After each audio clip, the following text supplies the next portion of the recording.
Hai, maal taate boo konkolaataa suuta oofimee waan takka takka taphachaa deemna. Qoosaa tokko tokko waliif himaa deemna. Har'a qoosaa ajaa'ibaan sii qabadhee dhufe. Qoosaa otoo hin taane waan qabatamaa Afrikaa keenya keessatti raawwatamu, wantoota Afrikaa keenya keessatti raawwatamu, kan dhaabbiidhaan yeroo hunda raawwataman, kan biyyoota biraatti hin raawwatamne, kan baay'ee nama dasiisan siif hima. Atis mee tokko tokko naaf himi. Hayyee haa ta'u wantoonni Afrikaa keenya keessatti raawwataman hedduudha kan baay'ee nama kofalchiisanii mee sirraa eegallaa ati eegalimee. Wantoota Afrikaa keenya keessatti barataman keessaa wantoota lama gurguddoo kan yeroo baay'ee na ajaa'ibsiifan hima. Tokko yeroo mana fincaanii deeman, mana fincaanii dhaqanii otoo keessa hin seeniin birumatti fincaa'uun baay'ee baratamaadha Afrikaa keenyatti. Mana fincaanii deemanii garuu biruma dhaabbatanii fincaa'anii. Tokko isa kana. Inni lammataa immoo yeroo baay'ee Afrikaa keessatti wanti argitu osoo nyaatiin dura harka isaanii hin dhiqatanii, erga nyaatanii booda sirriitti tolchanii dhiqatanii. Kun Afrikaa keenya keessatti wantoota baratamaadha.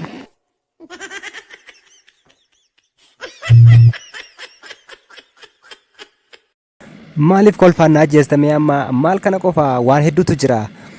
Anis waan lamaa tokko siif hima kan baay'ee na ajaa'ibe maali seete Afrikaa keenya keessatti keessaafuu Itoophiyaatti yeroo ati duroomtu bofa manaa qaba siin jedhu namoonni bofa manaa qaba siin jedhu akkasuma immoo siirii yookiin quzmii godhate siin jedhu sirraa dheessu yoo ati sooromte yookiin yoo ati duroomte jechuudha. Inni biraa immoo kan baay'ee na ajaa'ibu Afrikaa keenya keessatti Ingiliffa yeroo baay'ee hin dubbatamne gaafa dhugdee machooftu sirriitti dubbatta. Ingiliffa sirriitti kan haasamuudha Afrikaa keenya keessatti. Kuni Fayyisaa Leellisaa fa'aa fi Caalaa Bultumee ni ilaallatu.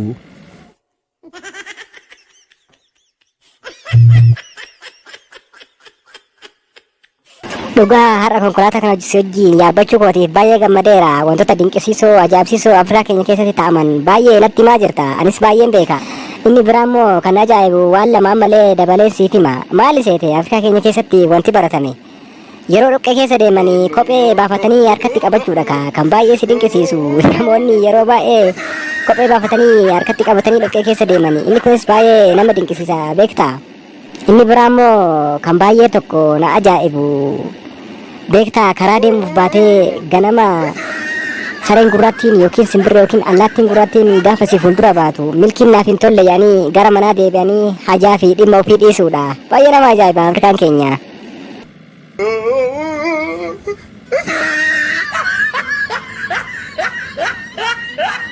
Maal kana qofa kolfa keetiin konkolaataayyuu kallattiin oofu wallaaleen jira. Maal kana qofa ammallee siif hin dabala wantoota baay'ee na ajaa'ibsiisan keessaa ATM'dhaan mallaqa yoo baasan achuma dhaabatanii lakkaa'uun Afrikaa keenya keessatti baratamaadha. ATM'dhaan mallaqa yoo baafte achi dhaabbattee lakkaa'uu waan barbaachisu hin qabu ture biyyoota biraa keessatti. Afrikaa keenya keessatti ATM mallaqa baaftee achuma dhaabbattee cheeggootee deemta. Baay'ee nama ajaa'iba dhiisii waan baay'ee nama raajuudha. Inni biraa immoo maal seete kan hedduu na ajaa'ibsiise nama tokko yoo namni jalaa du'e awwaalcha yookiin boo'esaa yoo dhaqxe namni hedduun namoonni achitti argaman sun firri yookiin maatiin sun akka si arguuf jecha wal dhidhiibuutu baay'ataa beekta. Akka maatiin sun si arguuf wal dhiibanii akka waan atteeddaan siin jiruutti maatiin sun akka si arguuf wal dhidhiibuun kun baay'ee sin ajaa'ibu.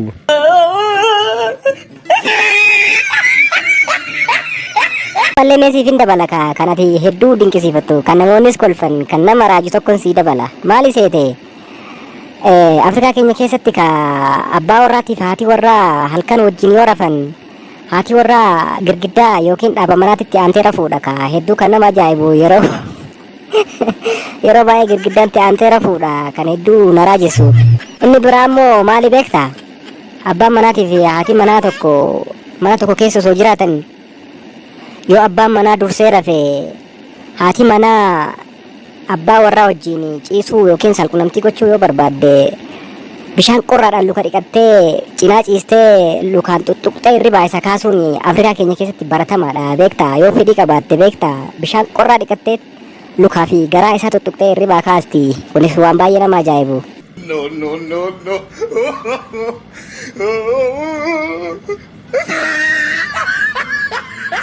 Ati immoo ajaa'iba qabda haadha ajaa'ibaati haadha kolfaati ati ammas mee dabalee siif hima Afrikaa keenya keessatti waan baratame dabalee siif hima maali seete Afrikaa keenya keessatti ilaa hanga har'aa aadaan gaarii fi aadaan badaanis akkuma jiru aadaa immoo hedduu na gammachiisu keessaa kan hedduu na ajaa'ibsu keessaa maal akka ta'e ni beekta.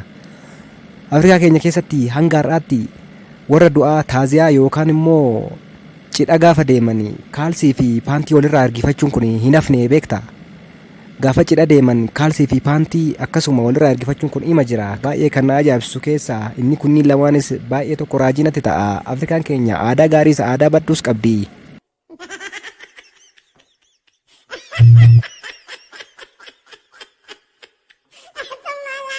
Yaa aboo sirrii jette. Afrikaan teenya ka Itoophiyaa fi Oromiyaa teenyas dabalatee aadaaleen akkanaa kun ni jiru. Aadaan kaalsii walirraa hargifachuutis akkuma jirtu ta'ee aadaan gaarii fi aadaan hamaanis hedduu jira. Aadaan moo na jibbisiise kan inni ani jibbe keessa aadaa lama siifin hima. Aadaaleen lama jibbamoon sun maal akka ta'an ni beektaa? Aadaan hanga ammaatti nafne dargaggeessa ta'ee ijoollee xixiqqoo fi manguddoo haawwaleen ilaa hagaarraa foddaa fi balbalaan televezyiina laaluun sun aadaa Itoophiyaa fi Afrikaa keenya keessatti hin hafne. Aadaa hedduu na ajaa'ibsiisudha. Hin hafne ilaa haga ammaa inuma laala namni foddaadhaan dhokatee inni laalaa jechuu. Aadaan tunis ni jirti. Afrikaa teenya keessa aadaalee nama ajaa'ibsiisanii aadaalee baratamoo kan hafuu hin dandeenyedha. Garuu hafuu qabanii.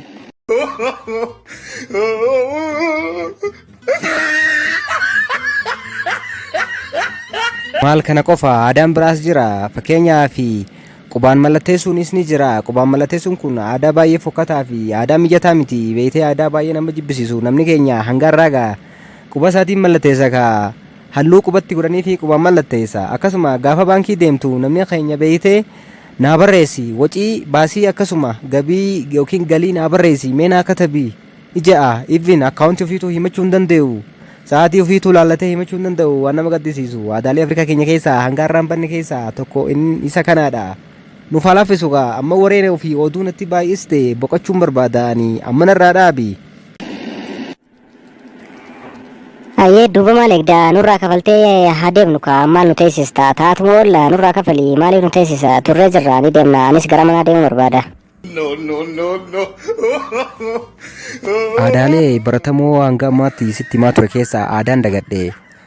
Dubartoonni dhiira wajjin waan tokko yoo kan nyaatan yookiin kan ajajaman kan affeeraman yoo ta'e yeroo baay'ee dhiirotaan nurraa kafali jechuun aadaa Afrikaa keessatti baratamedha. Kanaaf har'aaf mee ati kafali aadaa kana balleessinu nurraa kafali yaa bareedu tiyya. Hayyee ammaaf sirraa kafalaa garuu chappistikii fi lippistikii yoo baare naa bittaa hin irraanfatin kun dirqama keeti. Na dhageesse amma siifin kafalaa gaafa baane naa bittaa chappistikii fi lippistikii kanuma. Hin nyaattaa jedhee abbaan lataa akka kabiraa fixxeen na fixuu deemtaa jechuudha. Siif hin nyaattamu dhiisi amma. Ciao.